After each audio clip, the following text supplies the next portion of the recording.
ආයුබෝවන් අද දවසේ පුවත් ගැන පැත්ත ගියත් ඇත්ත කියන හිරු රාත්‍රියේ 9:30 ප්‍රධාන ප්‍රවෘත්ති ප්‍රකාශය සමගින් ඔබ හමු වන මම මලින්ද තිරිමාන්න. මම තිරින දේශා රණසිංහ. ප්‍රථමයෙන් ප්‍රධාන ප්‍රවෘත්ති සිරස්තල.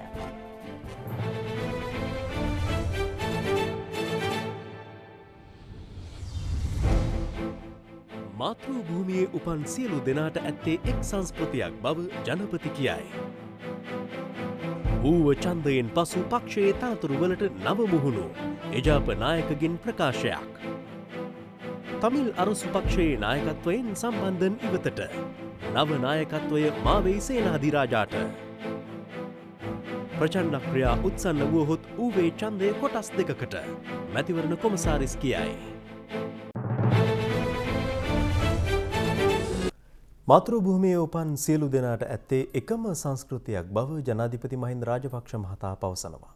අද පෙරවරුවේ ජනාධිපතිවරයා කොළඹදී පැවති උත්සවයකට සහභාගී වෙමින් මෙම අදහස් පළ කළා.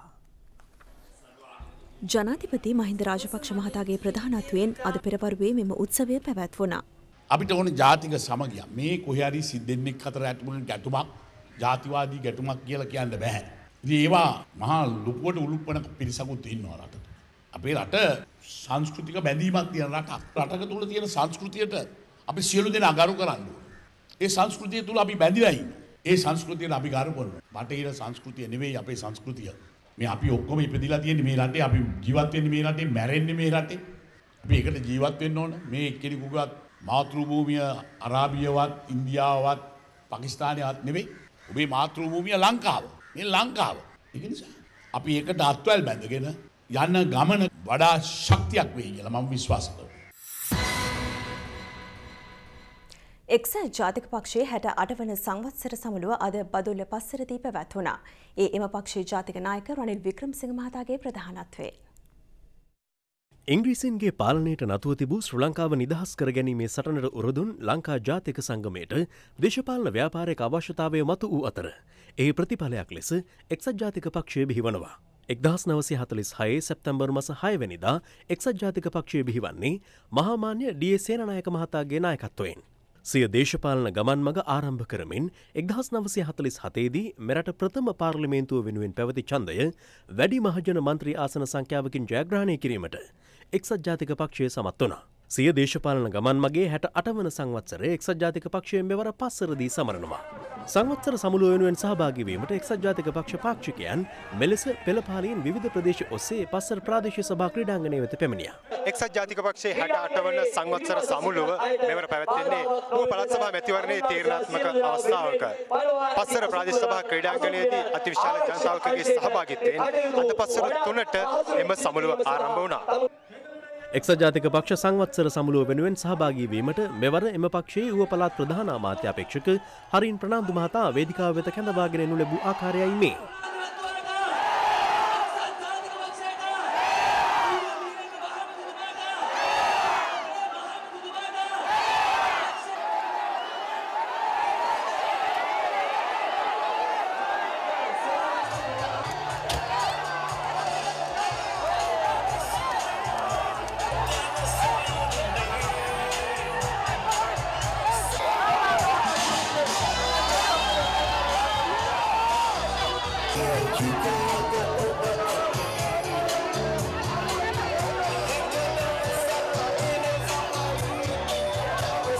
මෙවර සමුළුවට සජිත් ප්‍රේමදාස, කරු ජයසූරිය ඇතුළු එක්සත් ජාතික පක්ෂයේ ජ්‍යෙෂ්ඨ නායකයින් රැසක් එක්ව සිටියා.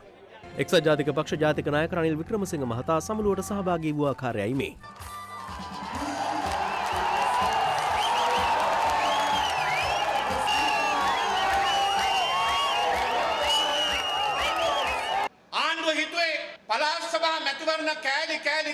තියාගෙන ඇවිල්ලා ඌවට ගෙනාපුවාම මල්ල පිටින් නිකන් හම්බෙයි කියලා. හැබැයි දැන් මොකද වෙලා තිබෙන්නේ? ආණ්ඩුවට පේනවා ඌෙන් ආණ්ඩුව පරදිනවයි කියලා.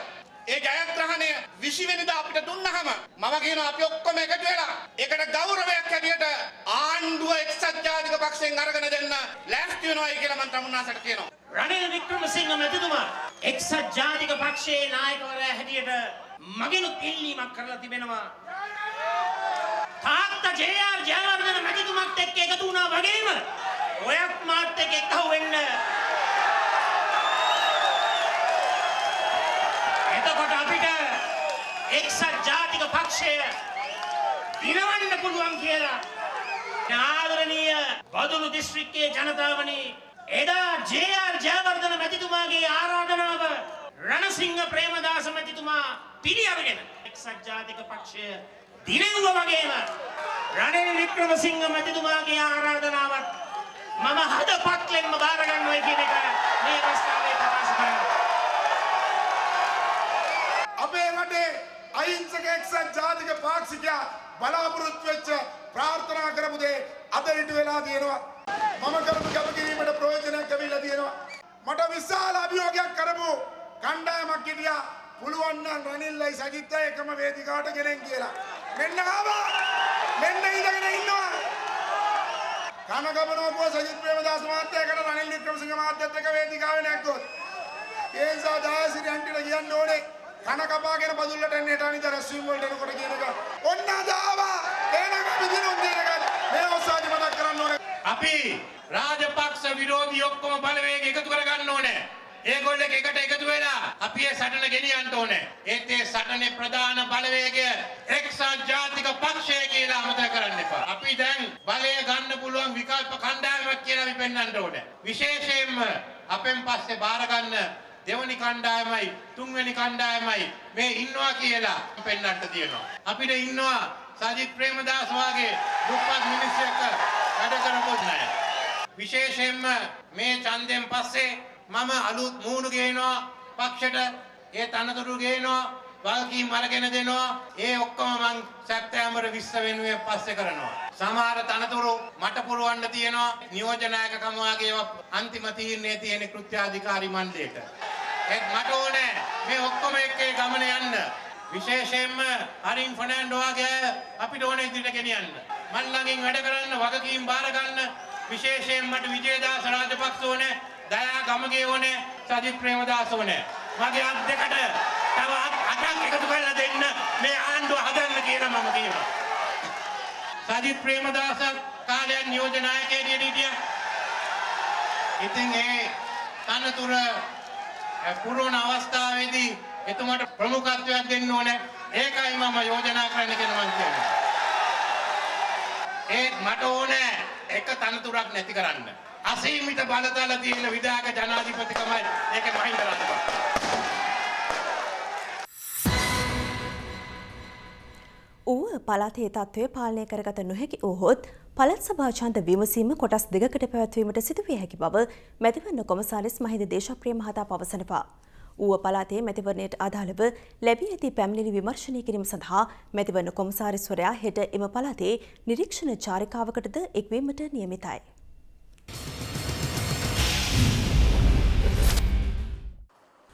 ඌව පළාත් සභා මැතිවරණයට දින නියම කිරීමත් සමග වෙටින් විට මැතිවරණ ප්‍රචණ්ඩ ක්‍රියා වාර්තා වුණා. ඒ අතර පසුගිය 3 වෙනිදා මොනරාගල දිස්ත්‍රික්කයේ එක්සත් ජාතික පක්ෂයේම පාක්ෂිකයන් දෙපිරිසක් අතර ගැටුමක්ද සිදු වුණා. මැතිවරණ නිරීක්ෂකයින් පවසන්නේ බදුල්ල දිස්ත්‍රික්කයට සාපේක්ෂව මොනරාගල දිස්ත්‍රික්කයේ මැතිවරණ නීති උල්ලංඝනය කිරීම ඉහළ ගොස් ඇති බවයි. මේ ඊයේ රාත්‍රියේ බුත්තල කතරගම මාර්ගයේ 15 කනුව ප්‍රදේශයේ එක්සත් ජනතා නිදහස් සන්ධාන මැතිවරණ අපේක්ෂක සාලිය සුමේද මහතාට අයත් මැතිවරණ කාර්යාලයකට පහර දී ගිනි තබා විනාශ කර ඇති ආකාරයයි. අද මොනරාගලදී කැෆේ සංවිධානය මාධ්‍ය හමුවක් ඇඳවා තිබුණා. මැතිවරණයට තරඟ කරන ප්‍රධාන දේශපාලන පක්ෂ 4ම මේ වන විට මොණරාගල දිස්ත්‍රික්කයේ දේශපාලන ප්‍රචණ්ඩත්වයේ ගොදුරු බවට පත් වෙලා තිබෙනවා. මෙය යහපත් මැතිවරණ පරිසරයකට අවශ්‍ය තත්ත්වය ගොඩනගන්නේ නැහැ. මේ පහරදීම් සම්බන්ධයෙන් චෝදනා එල්ල කරන්නේ බාහිරින් පැමිණෙන පුද්ගලයෝ මේ පහරදීම් සිදු කරනවායි කියන කාරණය. අද පෙරවරුවේ වැල්ලවායට දිවයිනේ විවිධ ප්‍රදේශවලින් බස් රථවලින් පිරිස් පැමිණ සිටින අයුරු දක්නට ලැබුණා. ඔවුන් පැමිණි බස් රථවල මැතිවරණයට අදාළ පත්‍රිකාද තිබෙනු දක්නට ලැබුණා. මොනරාගල සහකාර මැතිවරණ කොමසාරිස් සුරංග අඹගස්තැන්න මහතා ප්‍රකාශ කළේ ප්‍රදේශය පුරා ඉදිකර තිබූ නීති විරෝධී මැතිවරණ කාර්යාල 200ක් පමණ ඉවත් කළ බවයි. මේ අතර අද මොනරාගල දිස්ත්‍රික්කයේ ජනතාවට තාවකාලික හැඳුනුම්පත් නිකුත් කරනු ලැබුවා. ඌව පළාත් සභා මැතිවරණයේදී ඡන්දය ප්‍රකාශ කිරීම සඳහා වළංගු හැඳුනුම්පතක් තිබීම ඡන්දදායකින්ට අනිවාර්ය කරුණක්. එලෙස වළංගු හැඳුනුම්පතක් නොමැති ඡන්දදායකින් වෙනුවෙන් තාවකාලික හැඳුනුම්පත් නිකුත් කිරීමේ විශේෂ වැඩපිළිවෙලක් අද හම්බේගමුව ප්‍රදේශයේදී පැවැත්වුණා. 2013 ඡන්ද හිමි නාම ලේඛනයට අනුව මොනරාගල දිස්ත්‍රික්කයේ 12000කට පමණ ජාතික හැඳුනුම්පත් නැහැ. මින් කොටසකට වැඩිහිටි හැඳුනුම්පත විදේශ ගමන් බලපත්‍රය රීදුරු බලපත්‍රය ආදී ඇති බවයි සහකාර මැතිවරණ කොමසාරිස් සුරංග අමගස්තයන් මහතා ප්‍රකාශ කළේ. එය අනුව 7000ක පමණ පිරිසක් තාවකාලික හැඳුනුම්පත බලාපොරොත්තුවෙන් සිටිනවා. එය අනුවයි මෙම විශේෂ තාවකාලික හැඳුනුම්පත් නිකුත් කිරීම ආරම්භ කෙරුණේ. තනමල්විල හම්බෙගමුව ග්‍රාම නිලධාරී වසම් 4කට තාවකාලික හැඳුනුම්පත් ලබා දීම ක්‍රියාත්මක කෙරුණා. එය අනුව හම්බෙගමුව ජනපදය කහකුරුල්ලන් පැලැස්ස අලුත්වැව හා හම්බෙගමුව ජනතාවට තාවකාලික හැඳුනුම්පත් නිකුත් කිරීම සිදු වුණා.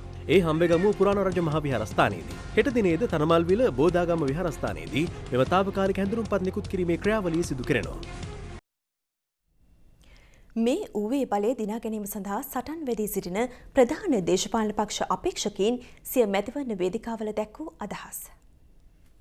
රජයේ නිලලත් නිලධාරීන් කියන මැතිවරණ කොමසාරිස්වරයාගේ කණ්ඩායම් කියලා ඇවිල්ලා බලපත්‍ර තියෙන අපේ පක්ෂ කාර්යාලයක් කඩලා දානවා. නීත්‍යානුකූලව බලපත්‍රයක් ලබාගෙන පොලිසිය ලියාපදිංචි කරපු කාර්යාලය වාහන 5කින් කණ්ඩායම් ඇවිල්ලා කඩලා විනාශ කරා. පාක්ෂිකයන් විශාල පිරිසක් විරෝධතාවය දක්වද්දිත් මේක කඩලා අයින් කරනවා. මොකද්ද මේ මැතිවරණ නීතිය? මැතිවරණ කොමසාරිස් දෙපාර්තමේන්තුවත් මේ නීතිය ඉෂ්ට කරන්නේ මේ විදිහට සොයලා බලලා නෙවෙයිද? අපි දන්නවා මේ දවස්වල මහා දැවැන්ත නියගයක් තියෙනවා. හිදී ගියපු ගංගාවල් වල හතු වලවල් හාරලා අම්මලා කලවලට වතුර එකතු කරනවා. වෙල්ලස්සේ කාන්තාවන් විදියට මේ මව්වරු පියවරු අනේකවත් දුක් විඳිනවා. ඉතින් මේ ප්‍රශ්න විසඳන්න යුද්ධ ඉවර කරා වගේ මොණරාගල දිස්ත්‍රික්කයේ සංවර්ධනයේ අරණලු ගේන තව දැවැන්ත වැඩ කොටසක් ඉෂ්ට සිද්ධ කරන්න ඉදිරියට තියෙනවා. ඒකින්ද සහාය අපිට අවශ්‍යයි. මේ පළාත් සභා මැතිවරණය මේ රටේ අනාගතයේ තීරණාත්මක සම්දිස්ථානයකට ගෙන යන මැතිවරණයක්. ඔය අවුරුදු 5 ඇතුලේ ජනතාවට මොකද්ද කරේ පළාත් සභාව ඇතුලේ? පහුගිය පළාත් සභාවේ යෝජනා 100ක් දැම්මන 75ක් ඉදිරිපත් කරේ ජනතා විමුක්ති පෙරමුණ. මගේ අම්මලා තාත්තලා පළාත් සභාවට මන්ත්‍රී කෙනෙක් කෙවුවට පස්සේ ඕක ඇතුලේ මොකද්ද වෙන්නේ කියලා හොයන්නේ නැහැ. පළාත් සභාවේ පක්ෂ විපක්ෂ සභාපතිවරුන්ට රට යන මේනියාවක් තිබුණා. රට යන සල්ලි මදි හින්දා මගේ අම්මලා තාත්තලා බොන්න වතුර නැතුව ඉන්නවා. දරුවට රස්සාව නැතුව ඉන්නවා. එහෙම තියෙද්දි සභාපතිව රට යවන්න 1,75 ලක්ෂයක් වෙන් කරගන්නවා. එතකොට යාත කීල්ල මයිල් පේන්නේ ඉස්සුණා. අපේ අත විතරයි. ඒකට එරෙහිව පළාත් සභාව එසවුණා නම් එසවුනේ.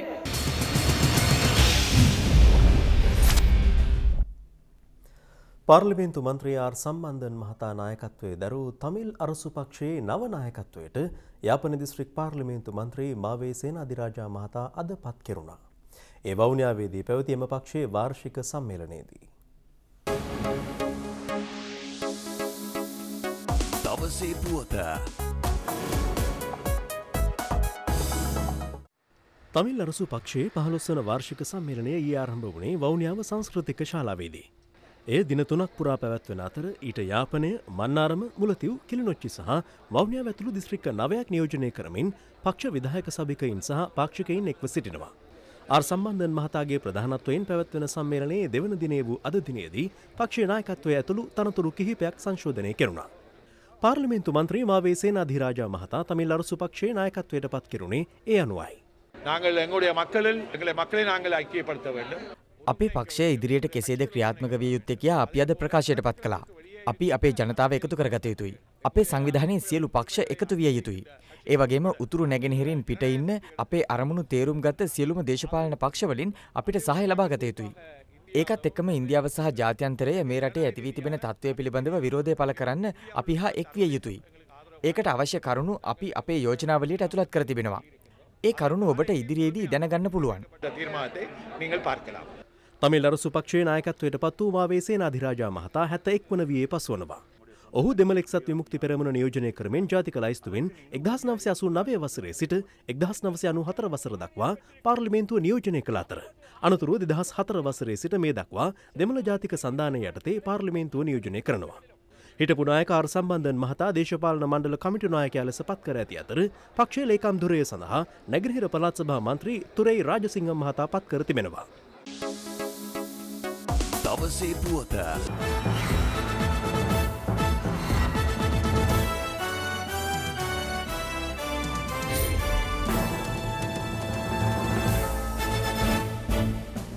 ඔබ නැවතත් පැත්ත ගියත් ඇත්ත කියන හිරු ප්‍රවෘත්ති සමගින් හට නුවරඑළිය ප්‍රධාන මාර්ගයේ තලවකැලේ ප්‍රදේශයෙන් අවහිර කරමින් වතුකම්කරුවන් ඇතුළු පිරිසක් අද පෙරවරුවේ විරෝධතාවක නිරත වුණා. ඒ පාසල් සිසුවෙකු අතුරුදන්වීමක් සම්බන්ධයෙන් පොලිසිය නිසි පියවර නොගත් බවට චෝදනා කරමින්. තලව කැලේ ලිඳුල මට්ට කැලේ වත්ත ප්‍රදේශයේ පදිංචිව සිටි 16 හැවිරිදි ශ්‍රී වදනන් සිසුවා මීට දින 3කට පෙර අතුරුදන්ව ඇති අතර ඥාතීන් ඒ සම්බන්ධයෙන් ලිඳුල පොලිසියට පැමිණිල්ලක් කර තිබෙනවා. විරෝධතාකරුවන් පැවසුවේ පොලිසිය අදාළ පැමිණිල්ල සම්බන්ධයෙන් නිසි ප්‍රතිචාරයක් නොදැක් වූ බවයි.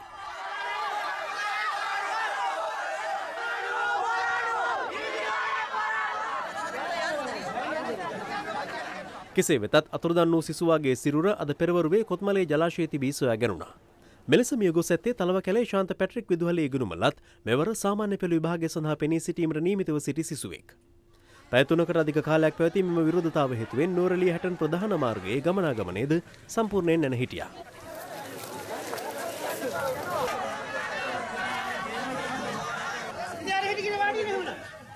රේ 11ට පැමිණිල්ල කරලා උදේ තමයි එවිලා තිබුණේ. ඉතින් දවස් 3ක් අපි ඔයව කිසිම ආරංචියක් ලැබිලා නැහැ. මේ වෙනකොට ලිඳුල පොලිසිය දවස් 3ක් එන්ට්‍රි පැමිණිල්ල දාලා. මොකද කරලා තියෙන්නේ? කිසිම තොරතුරක් දුන්නේ නැහැ. මේක පාර වාගනේ මෙතන කරනවා කියලා අහනවා මේක හරිද කියලා. මේ සම්බන්ධයෙන් කොළඹ පාරක් වාලා තිබුණොත් අන්නේ නැහැ. ඒගොල්ලෝ ලොකු මිනිස්සු අපේ වතු දෙමළද?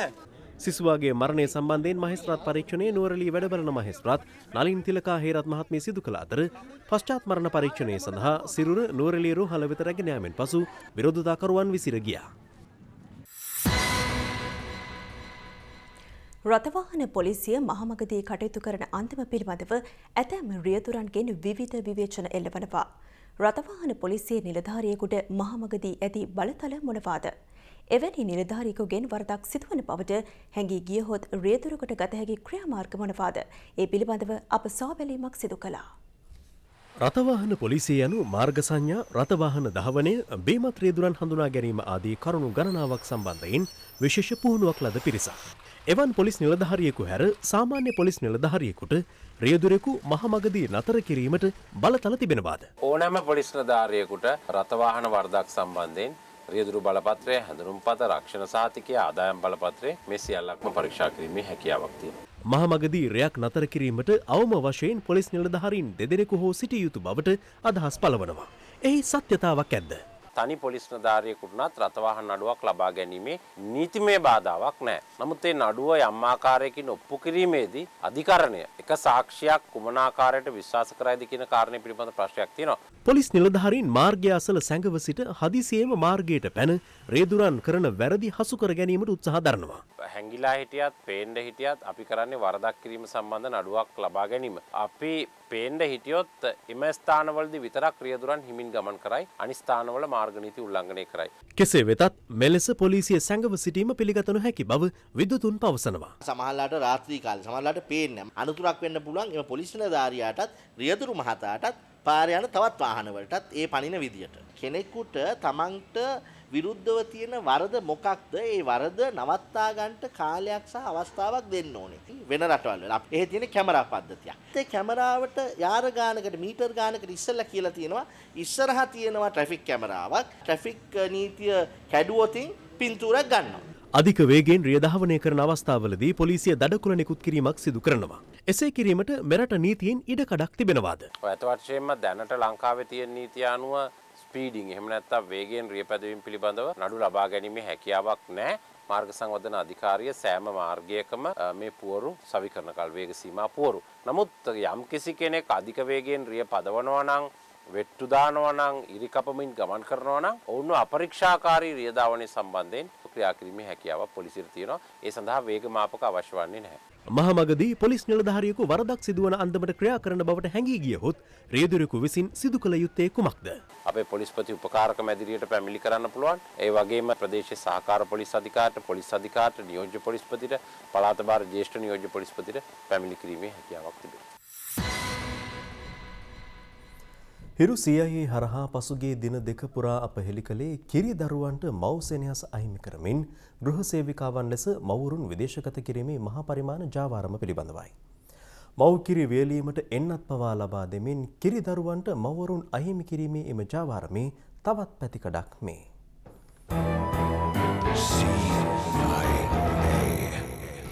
වයස අවුරුදු 5ට අඩු දරුවන් සිටින මව්වරුන් විදේශගත කිරීම මෙරට නීති අනුව සපුරා තහනම්.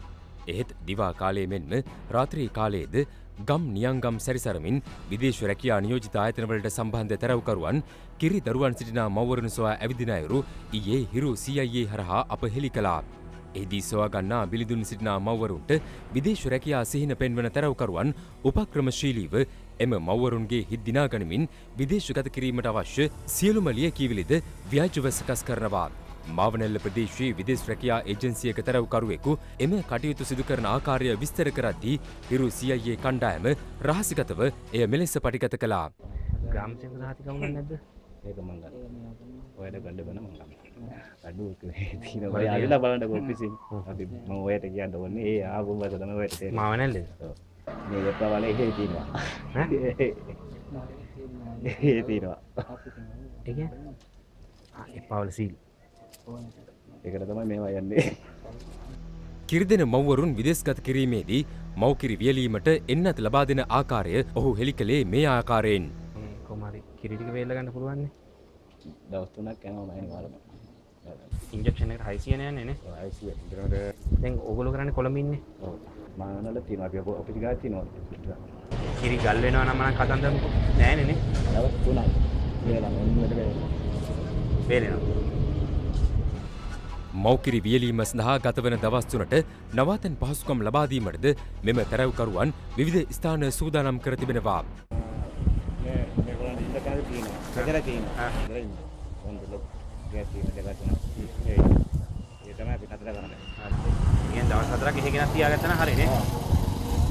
මෙවැනි අනාරක්ෂිත ස්ථානවලදී විදේශගත වන කාන්තාවන්ට විවිධ ලිංගික හිංසනවලට භාජනය වීමටද සිදුවන බවයි අප කළ ගවේෂණයේදී අනාවරණ වුණේ.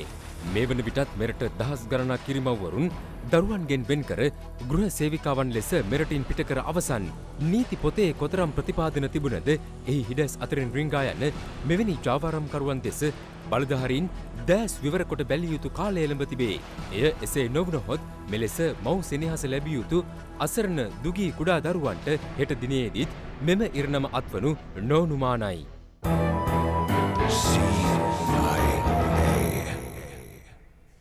කොලියාපිටිය පහළ පිදුම ප්‍රදේශයේ වගාලින්දක තිබී බිලිඳු මලසිරුරක් පොලිසිය විසින් සොයාගෙන තිබෙනවා. සිද්ධිය සම්බන්ධයෙන් සැකපිට ලිඳ ආසන්නයේ නිවසක සිටි කාන්තාවක් පොලිසිය අත්අඩංගුවට ගත්තා. පොලිස් හදිසි ඇමතුම් අංශයට ලද තොරතුරකට අනුව අද උදෑසන කුලියාපිටිය පොලිසිය මෙම බිලිඳු මලසිරුර සොයාගත්තේ කුලියාපිටිය හල්පේ මාවත පහළ පිදුම ප්‍රදේශයේ වගාලින්දක තිබියදී. වගාලින්ද ආසන්නයේ පිහිටි නිවසක ගෙහිමි කාන්තාවගේ පියා විසින් මලසිරුර මුලින්ම දැක තිබෙනවා. මම විසි ගහන්න කියලා ගියා. ගියාම මම දැක්කා නිකන් බෝනික්ෙක් ඉන්නවා. ඒක මම අපේ ළමයාට කතා කරලා බෝනික්ෙක් ඉන්නවා කවුරුහරි ඩිංගට දාලා. ඊට පස්සේ අපි ළමයා බලන්න කියලා කිව්වා. නෑ ළමෙක්මයි. බිලිඳු මලසිරුර සම්බන්ධයෙන් මරණ පරීක්ෂණය සිදු කෙරුණේ කුලියාපිටිය වැඩ බලන මහේස්ත්‍රාත් පර්සි වඩුගෙදර මහතා ඉදිරියේ. කෙසේ වෙතත් ඒ ආසන්නයේ නිවසක සිටි කාන්තාවක් සැකකටයුතු ලෙස හැසිරෙන ආගන්තුක කාන්තාවක් පිළිබඳව නිරීක්ෂණය කර තිබෙනවා. මේ දැන් ඔය සිද්ධිය කියන ගෑනු කෙනෙක් අක්කගේ යාළුවෙක් නැවතිලා හිටිය අක්කලා ගෙදර එදා උදේ ටොයිලට් එකේ හිටියා පැය දෙක තුනක්. ඒ ඉඳලා ලිඳ ළඟට ගියා. ලිඳ ළඟට ගිහිල්ලා මම ඒ පැය දෙක විතර ප්‍රපාසෙ නිදාට යද්දි නිකන් ලේ වගේ තිබ්බා. ඒ අනුව පොලිසිය අද පස්වරුවේ සැකකාර කාන්තාව නැවතී සිටි නිවස වෙත ගොස් ඇය අත්අඩංගුවට ගත්තා. එහිදී සැකකාර කාන්තාව පොලිසියට සිදු කළ පාපොච්චාරණයේදී පසුගිය 4 වෙනිදා මෙම දරුවා Taman බිහි කළ බව පිළිගෙන තිබෙනවා. පහුගිය ටිකේ බඩේ පොරේ යනමන කියා හිටියා. අපි දන්නේ නැහැ. හෝඩියමක් කරලා බඩේ ගෙඩියක් කිව්වා. අද උදේ ලිඳ ගාව හිටියා මුළු දවසම මේ සිද්ධිය වෙලා පොලිසිය මෙහාට අඬ ගහනකම් කට උත්තරේට. මේක දාලා කරපු අයට එහෙන ගහනවා කියලාත් කිව්වා. මෙහෙම අම්මලා කියලාත් කිව්වා. අවසානට පොලිසියෙන් ප්‍රශ්න කරේදී පරීක්ෂණ වලින් එයා පිළිගත්තා මම තමයි දැම්මේ කියලා. දැන් තවත් දේශීය පුවත් කිහිපයක් සමගින් රටවටා හිරු. රටවටා හිරු. විටමින් ලෙස හඳුන්වා ඉන්දියාවේ චෙන්නයි නුවර සිට මෙරටට ගෙනවිත් තිබූ ගබ්සා පැති ඇතුළු නීති විරෝධී ඖෂධ තොගයක් කටුනායක ගුවන්තොටුපළ රේගු නිවාරණ අංශය මගින් අත්අඩංගුවට ගෙන තිබෙනවා. රේගු නිලධාරීන් පැවසුවේ මෙම ඖෂධ තොගේ වටිනාකම රුපියල් ලක්ෂ 20කට අධික බවයි. කහතුඩුව පොල්ගස්සෝවිට ප්‍රදේශයේදී දින 18ක් වයසති බිලිඳෙකු පොළවේ ගසා මරා දැමීම සම්බන්ධයෙන් සැකපිට අත්අඩංගුවට ගෙනුණු කාන්තාව ලබන 22 වෙනිදා දක්වා රක්ෂිත බන්ධනාගාරගත කර තිබෙනවා. කැස්බෑව මහේස්ත්‍රාත්වරයා නියෝගය ලබා දෙමින් වැඩිදුරටත් පවසා ඇත්තේ ඇගේ මානසික තත්ත්වය සම්බන්ධයෙන් වාර්තාවක් ඉදිරිපත් කරන ලෙසයි. කොළඹ කොටුව රාජ්‍ය ඖෂධ නීතිගත සංස්ථා මූලස්ථාන ගොඩනැගිල්ලේ අදාළවීම හටගත් ගින්න සම්බන්ධ පරීක්ෂණ රාජ්‍ය රස පරීක්ෂක වෙත යොමු කර ඇති බව සෞඛ්‍ය අමාත්‍යාංශය පවසනවා. ගින්නෙන් ලිපිද්‍රව්‍ය ගබඩාවේ කොටසක් විනාශ වී ඇති අතර ගොඩනැගිල්ලේ රථගාලටද හානි සිදු වුණා. වේයන්ගොඩ දුම්රිය ස්ථානයේ ආසන්නයේදී දුම්රියෙන් ඇද වැටි මිය ගියේ සැක කරන තරුණයෙකුගේ සිරුරක් ඊයේ රාත්‍රියේ සොයාගෙන තිබෙනවා. මෙලෙස මිය ගොස් ඇත්තේ තොටලංග ප්‍රදේශයේ පදිංචි 19 හැවිරිදි තරුණයෙක්. වැල්ලවාය වඳිනහිලයාය කඳුවැටියේ අද පෙරවරුවේ සිට ගින්නක් හටගෙන ඇති අතර අප වාර්තාකරු පැවසුවේ මේ හේතුවෙන් අක්කර 120කට අධික භූමි ප්‍රමාණයක් විනාශ වී ඇති බවයි. රත්නපුර සිට අම්පාර දක්වා විනෝද චාරිකාවක් පැමිණි බස් රථයක් සියඹලාණ්ඩුව හැඩෝයේ පාලමේ ගැටීමෙන් සිදුවීමට ගිය අනතුරක් වැළකී ගොස් තිබුණේ මේ ආකාරයෙන්. මේ අතර කුරුණෑගල අනුරාධපුර ප්‍රධාන මාර්ගයේ දීකිතව ප්‍රදේශයේදී බස් රථයක් සහ වෑන් රථයක් ගැටීමෙන් සිදු වූ අනතුරකින් පුද්ගලයෙකු මිය ගොස් තවත් 6 දෙනෙකු තුවාල ලබා රෝහලගත කර තිබෙනවා. රට වටා හිරු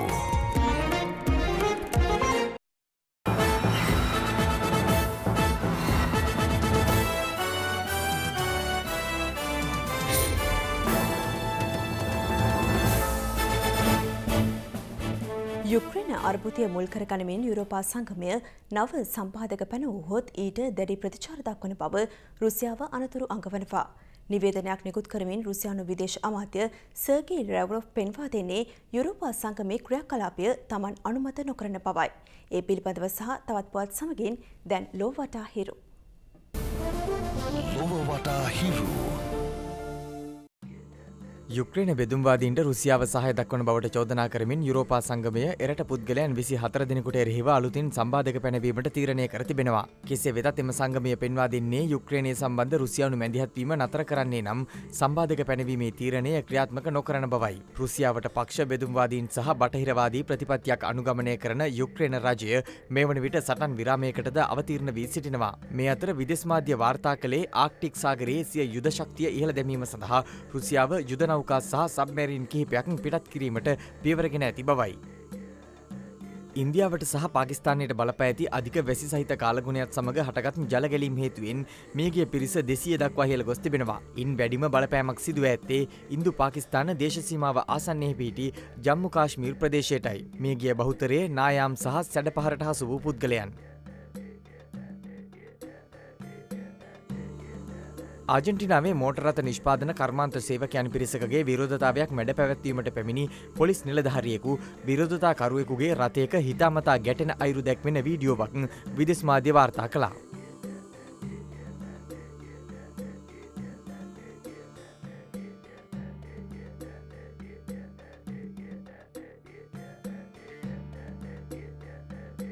ඒත් සමග සෙසු නිලධාරීන් රථයේ රියදුරට අමානුෂික ලෙස පහර දෙන අයුරුද එහි දැක්වෙනවා. ආජන්ටිනා වාර්තා පවසන්නේ නීතිය අවනීතිය බවට පත් කරමින් ක්‍රියා කළ අදාළ නිලධාරීන් සම්බන්ධව මේ වන විට පරීක්ෂණයක් ක්‍රියාත්මක බවයි. ලොව වටා හිරු හිරු ස්පෝර්ට්ස් කෝනර් මැලේසියානු සත්සාමාජික රග්බි තරගාවලියේ අර්ධ අවසන් පූර්ව වටේට සුදුසුකම් ලබන්නට ශ්‍රී ලංකා කණ්ඩායම අද සමත් වුණා. ඒ මූලික වටේ ඔවුන් සහභාගී වූ තරග දෙකම ජය ගනිමින් ආසියානු සත්සාමාජික රග්බි තරගාවලියේ දෙවන අදියරයි අද මැලේසියාවේදී ආරම්භ වුණේ. මෙවර තරගාවලියේ බී කාණ්ඩයෙන් තරගවදින ශ්‍රී ලංකා කණ්ඩායම අද උදෑසන පළමු තරගයට සහභාගී වුණේ කසකස්ථානය සමගින්. මේ තරගයේ ලකුණු 38ට 17ක් ලෙස ජය ගන්නට ශ්‍රී ලංකාව සමත් වුණා. තරගයේ පළමු වර්ධය නිමවන විට ලකුණු 21ට 7ක් ලෙස පෙරමුණේ පසු වුණේ ශ්‍රී ලංකා කණ්ඩායමයි.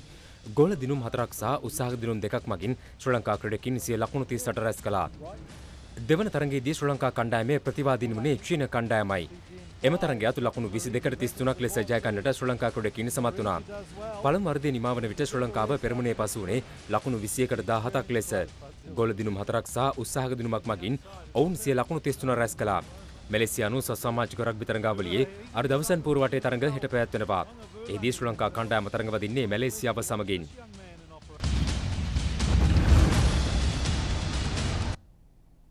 පාපන්දුවෙන් රටක් දිනන්නට සැරසෙන නාවින්න මුස්ලිම් විද්‍යාලීය පාපන්දු කණ්ඩායම් පිළිබඳවයි අද දින ළමය තුලින් ඔබට තොරතුරු ගෙන එන්නේ.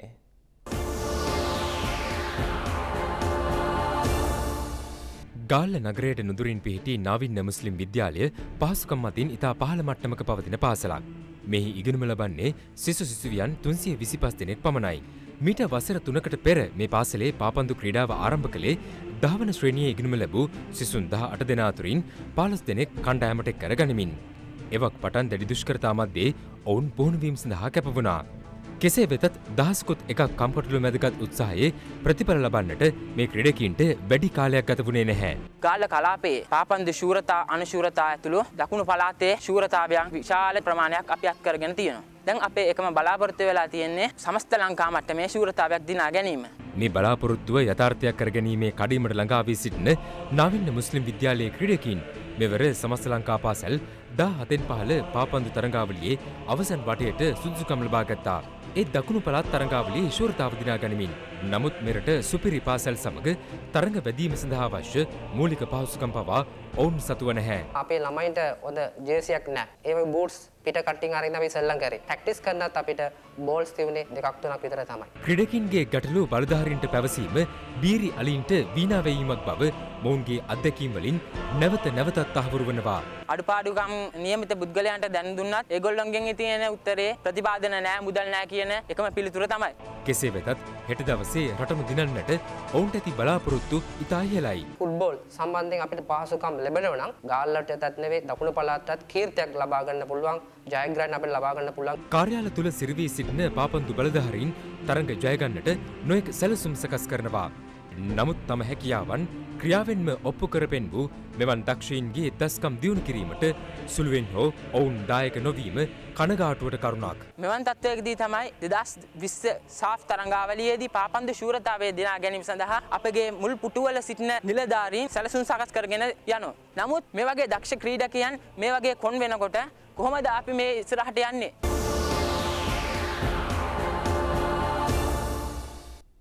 අපි දැන් සූදානම් තවත් ක්‍රීඩා පුවත් කිහිපයක තොරතුරු ඔබ වෙත ගෙන එන්නට. ජාතික සහාය දිවීමේ සැනකෙළිය දින 3ක් පුරා පැවතුණා කොළඹ සුගතදාස ක්‍රීඩාංගණයේදී. මෙවර තරඟාවලියට ක්‍රීඩා සමාජය සහ පාසල් නියෝජනය කරමින් ක්‍රීඩක ක්‍රීඩිකාවන් 3000කට ආසන්න සංඛ්‍යාවක් එක්ව සිටියා. තරඟාවලිය පැවැත්වුණේ වයස් කාණ්ඩ 4ක් යටතේ. එහිදී නව ශ්‍රී ලංකා වාර්තා 4ක් සහ නව තරඟ වාර්තා 20ක් බිහි කරන්නට ක්‍රීඩක ක්‍රීඩිකාවන් සමත් වුණා. විවෘත අංශයේ පිරිමි ශූරතාව දිනාගත්තේ ප්‍රසාද ලකුණු 60කට හිමිකම් කියූ යුද හමුදා ඒ කණ්ඩායම. ප්‍රසාද ලකුණු 48ක් ලබාගත් යුද හමුදා ඒ ක්‍රීඩිකාවන් විවෘත අංශයේ කාන්තා ශූරතාවට හිමිකම් කීවා. පාසල් අංශයේ බාලක ශූරතාව දිනාගත්තේ ප්‍රසාද ලකුණු 115ක් ලබාගත් මිගමුව මාරිස්ටලා විද්‍යාලය. ප්‍රසාද ලකුණු 119කට හිමිකම් කියූ වලල ඒ රත්නායක විද්‍යාලය බාලිකා ශූරතාව දිනාගත්තා. මෙවරත් තරඟාවලිය සංවිධානය කළේ ශ්‍රී ලංකා මල්ල ක්‍රීඩා සංගමය සහ ශ්‍රී ලංකා පාසල් මල්ල ක්‍රීඩා සංගමය එක්වයි. ඉන්දියාව සමග පැවති පස්වන එක්දින තරඟයේ ලකුණු 41කින් ජය ගන්නට එංගලන්ත කණ්ඩායම ඊයේ සමත් වුණා. ලීඩ්සීදී පැවති මේ තරඟයේ පළමුවෙන් පන්දුර පහර දුන් එංගලන්තය සිය පන්දු වාර 50 තුළ කඩලු 7ක් දැවී ලකුණු 294ක් රැස් කළා. විශිෂ්ට ඉනිමක් ක්‍රීඩා කළ ජෝ රූට් 4 පහර 10ක් සහ 6 පහර 3ක් සමගින් ලකුණු 113ක් ලබා ගත්තා. ජොස් බට්ලර් වේගවත් ලකුණු 49ක් රැස් කළේ 4 පහර 5ක් සහ 6 පහර 2ක් සමගින්. පන්දු යැවීමේදී මොහමඩ් ෂමී කඩලු 2ක් බිඳහෙළුවා. පිළිතුරු ඉනිම ක්‍රීඩා කළ ඉන්දීය ක්‍රීඩකින් පන්දු වාර 48යි පන්දු 4කදී සියල්ලන් දැවී රැස් කළ ලකුණු සංඛ්‍යාව 253ක්. අම්බති රයින්දු ලකුණු 53යි. සටන් කාමී ඉනිම ක්‍රීඩා කළ රවීන්ද්‍ර ජඩේජා පන්දු 68කින් වේගවත් ලකුණු 87ක් රැස් කළා.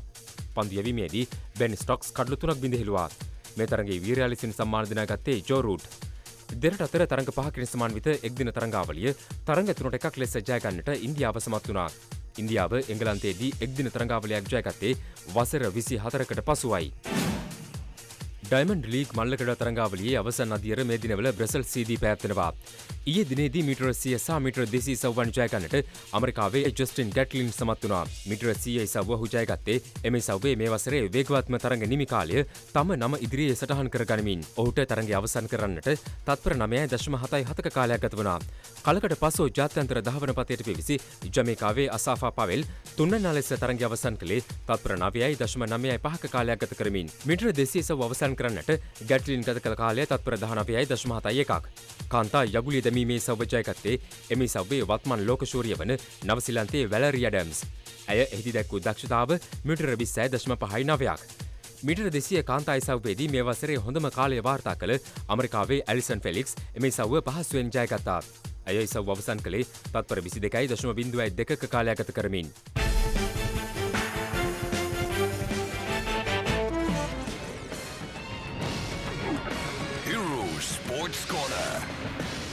ඒ සමගින් හිරු ප්‍රධාන ප්‍රතිප්‍රකාශය නිමවට පත්වනවා.